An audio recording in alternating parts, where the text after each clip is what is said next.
तवांग की घटना के बाद भारत का एक और कदम। चीनी सैनिकों को मौत देने भारत ने शुरू किया मिशन जोरावर। चीनी बॉर्डर पर पहुंचे भारत के सबसे नए 354 जंगी हथियार। 10,000 फीट की ऊंचाई पर भारत चलाएगा बड़ा मिशन। आखिर जोरावर के सिर्फ नाम से ही क्यों कांपता है चीन? दोस्तों, हाल ही में हुई तवांग में घटना के बाद भारतीय सेना जंगी तैयारी में जुट गई है, क्योंकि चीन का कोई भरोसा नहीं है। चीन एक षड्यंत्रकारी देश है, जिसके चलते भारत पुख्ता तैयारियों में लगा है और यही कारण है कि भारत ने चीन के खिलाफ मिशन जोरावर शुरू कर दिया है।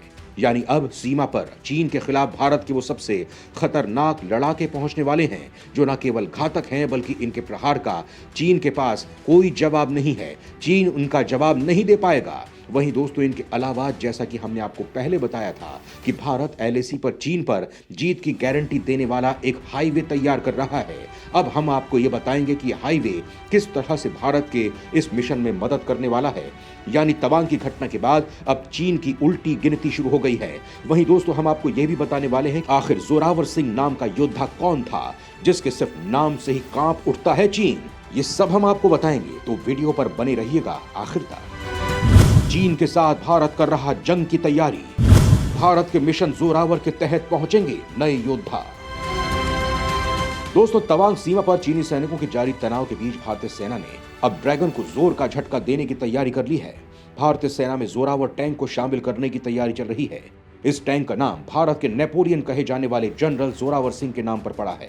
अब जोरावर सिंह कौन थे और उनका भारतीय सेना के लिए क्या योगदान है और चीन जोरावर सिंह से क्यों डरता है, ये हम आपको आगे बताएंगे। लेकिन यहाँ पर हम आपको ये बताते हैं कि चीन के खिलाफ भारत ने ये जोरावर टैंक कहां पर तैनात किए हैं और किस तरह से किए हैं। तो दोस्तों, चीन के साथ मौजूदा टकराव के दौरान ऊंचाई वाले क्षेत्रों के लिए हल्के वजन वाले टैंकों की जरूरत महसूस की गई है, ताकि इन्हें 8 से 10,000 फीट की ऊंचाई पर ले जाया जा सके। रक्षा मंत्रालय इस सप्ताह के आखिर में होने वाली बैठक में चीन सीमा पर तैनाती के लिए हल्के टैंकों पर सेना के एक महत्वपूर्ण प्रस्ताव की चर्चा करने वाला है। इस रक्षा मंत्रालय की उच्च स्तरीय बैठक में मेक इन इंडिया के तहत इनमें से 354 टैंक खरीदने की डील कर सकती है, जो खास तौर पर चीन के लिए ही तैयार होंगे। भारतीय सेना ने अपने भविष्य के लाइट टैंक के लिए स्पेसिफिकेशंस जारी किए हैं, जिसे जोरावर नाम दिया गया है। इन हल्के टैंकों का नाम जोरावर जनरल के नाम पर रखा गया है।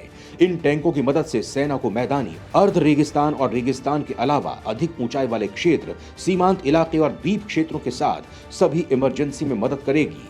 अब आप ये जान लीजिए कि ये टैंक चीन के खिलाफ किस तरह से घातक सिद्ध होने वाले हैं। दरअसल इसका सबसे बड़ा कारण इनका हल्का होना है। दरअसल भारतीय सेना के पास जो फिलहाल टैंक हैं, वो प्लेन्स और रेगिस्तान के लिए हैं। चाहे फिर रूसी T-72 हो या फिर T-90 या फिर स्वदेशी अर्जुन टैंक, ये सभी टैंक 45 से 70 टन के हैं, जबकि प्रोजेक्ट जोरावर के तहत लाइट टैंक करीब 25 टन के होंगे। चीन से सटी एलएसी पर तैनात करने के लिए दुनिया के सबसे ऊंचे दर्रों से होकर गुजरना पड़ता है।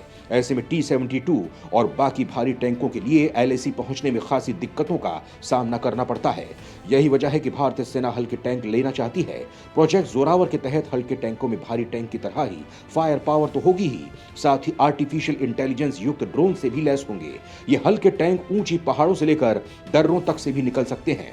आपको बता दें कि चीन ने पूर्वी लद्दाख से सटी एलएसी पर पहले से ही लाइट टैंक तैनात कर रखे हैं। भारतीय सेना ने भी T-72 टैंक यहां तैनात किए हैं। अब तेज मूवमेंट के लिए भारतीय सेना प्रोजेक्ट जोरावर के तहत लाइट टैंक लेना चाहती है। जोरावर के नाम से ही कांप उठता है चीन। दोस्तों, अब बात करते हैं उस बहादुर योद्धा की, जिसके नाम पर जोरावर टैंक का नाम रखा गया है। दरअसल जोरावर ने तिब्बत में कई बड़ी लड़ाई लड़ी और उसमें जीत हासिल की थी। इस जनरल के नाम का खौफ दुश्मन की सेना में होता था। ऊंचाई वाली लड़ाइयों में ये माहिर थे। जोरावर को लद्दाख का विजेता के नाम से भी जाना जाता है। जोरावर का यह खौफ उनके नाम से ही दुश्मन सेना भाग जाती थी। कहा जाता है कि जोरावर को दुश्मन की सेना ने जनरल की उपाधि दी थी। दुनिया में कहीं ऐसा उदाहरण नहीं मिलता जहां दुश्मन की सेना ने किसी दुश्मन सैनिक को जनरल की उपाधि दी हो। जनरल जोरावर सिंह मेमोरियल आज भी आदरणीय है। तकलाकोट से 4 किलोमीटर पूर्व में तोया में जोरावर की समाधि है। तोया की पहाड़ियों पर जोरावर के साथियों ने अपने जनरल की अंत्येष्टि की थी। दरअसल जोरावर पहले सिख साम्राज्य के जनरल थे। जोरावर ने लद्दाख, तिब्बत, बाल्टिस्तान और स्कार्दू में जोरदार जीत दर्ज की थी।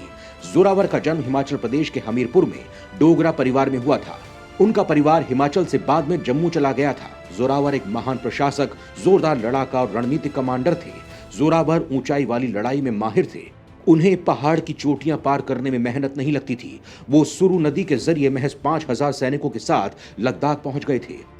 उन्होंने इस दौरान स्थानीय बोटी के सैनिकों को मात दी थी। 1835 में उन्होंने बांको कल्हान की बड़ी लद्दाखी सेना को मात दी थी। उन्होंने लेह के बाहर एक किला भी बनाया था। उसके बाद जोरावर सिंह ने 1839-40 के दौरान बाल्टिस्तान पर हमला किया था और उन्होंने लद्दाखियों की बड़ी फौज को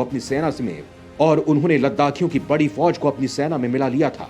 एक साल बाद ही जोरावर सिंह ने अपनी नजरें तिब्बत पर गड़ा ली। मई 1841 में वो 6,000 सैनिकों के साथ, जिसमें ज्यादातर डोगरा थे, उन्होंने तिब्बत पर हमला कर दिया। उन्होंने इस दौरान अपने सैनिकों को अलग अलग जगहों पर फैला दिया था। जोरावर सिंह अकेले अलग अलग दिशा से दुश्मन की सेना पर हमला बोलते हुए कैलाश रेंज के दक्षिण तक पहुंच गए थे।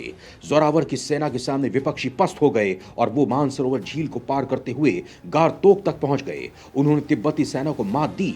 दुश्मन सेना के कमांडर भागकर तकलाकोट चले गए। हालांकि जोरावर सितंबर 1841 में यहां भी पहुंच गए। बाद में तिब्बत और नेपाल के राजा ने जोरावर से तकलाकोट में मुलाकात की और उनसे संधि का प्रस्ताव रखा। युद्ध में बड़ी जीत के बाद जोरावर और उनकी सेना ने मानसरोवर और कैलाश पर्वत की तीर्थ यात्रा पर गए। उन्होंने इस पूरे इलाके में कम्युनिकेशन नेटवर्क बनाया था। 1841 में दुश्मन सेना से जंग के दौरान जोरावर सिंह शहीद हो गए थे। इन्हीं जोरावर सिंह के नाम पर भारतीय सेना एक मेड इन इंडिया टैंक बना रही है। इन हल्के टैंक को बेहद कारगर माना जा रहा है। एलएसी पर इन टैंकों की तैनाती का प्रस्ताव सेना ने दिया है। रक्षा मंत्रालय जल्द ही इस प्रस्ताव पर चर्चा करने वाली है।